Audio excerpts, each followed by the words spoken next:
right, let's jump right into Phil Knight's incredible memoir, Shoe Dog. Today, we are going to unpack the raw, unfiltered story of how Nike was actually built. And I want to be super clear right from the get-go. This is not going to be your typical business book explainer. We're not here to talk about 5-step frameworks or corporate synergy. Nope. We're here to talk about a story. This one line, wow, it just says it all, doesn't it? This captures the entire soul of the book. It's not about the victory lap at the end. It's about the pain, the struggle, and the sheer perseverance it took just to get to the starting line. It perfectly sets the stage for a story that's way more about the human spirit than it is about balance sheets.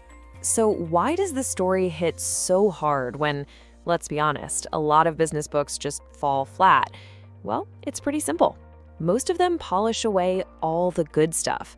You know, the doubt, the chaos, the dozens of near failures. They give you the highlight reel.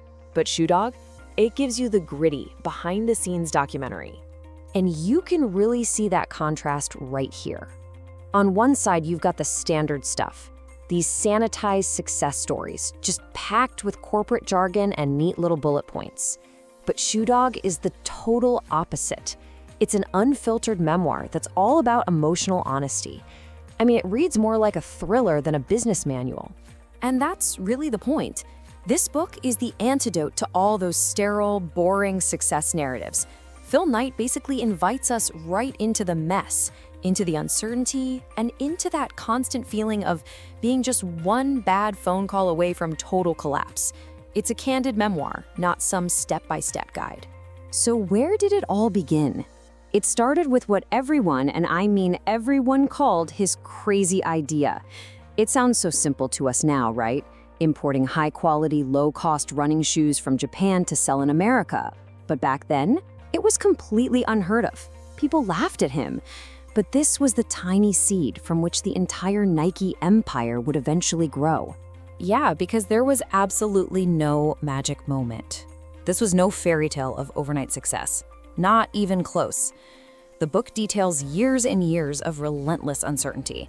Knight was constantly wrestling with financial strain, he was battling suppliers, and he was making huge personal sacrifices.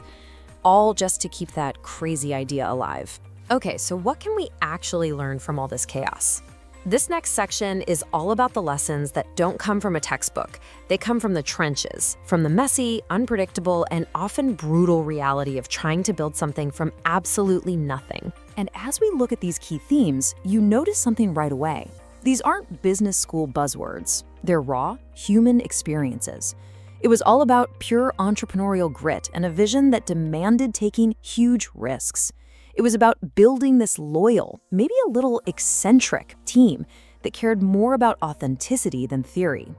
And maybe most of all, it was about using every single failure as fuel for what came next. Let's just focus on that idea of failure for a second. From getting sued by suppliers to having banks pull their funding, Knight's company, which was called Blue Ribbon Sports back then, was constantly on the brink of disaster. But the key was their mindset.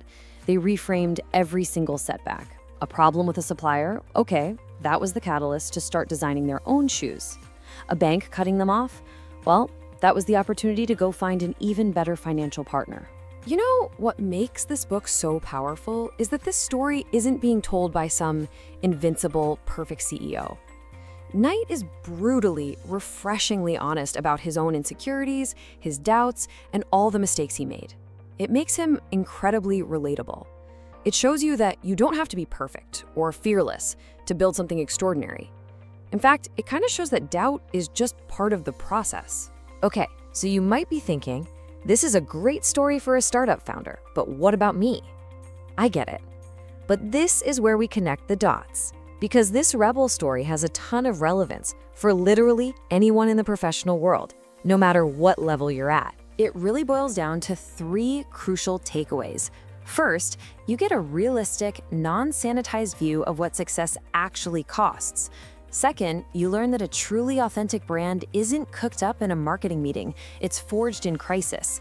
And third, maybe the most important lesson of all, you see proof that a fiercely loyal culture and the right people will always, always outweigh a perfect strategy on paper. At the end of the day, Shoe Dog isn't just a memoir. It's practically a blueprint. It's a masterclass in how to build resilience when everything is going wrong, how to adapt when the world changes around you, and how to hold on to a visionary idea that absolutely no one else believes in. Those are universal skills. So, what's the final take? It's this. Shoe Dog is an unvarnished, page-turning masterclass in perseverance. It's less about business tactics and more about the simple, powerful will to endure. It's considered mandatory reading for anyone serious about leadership, not because it gives you all the answers, but because it teaches you how to survive all the questions. And that leaves us with one final provocative thought.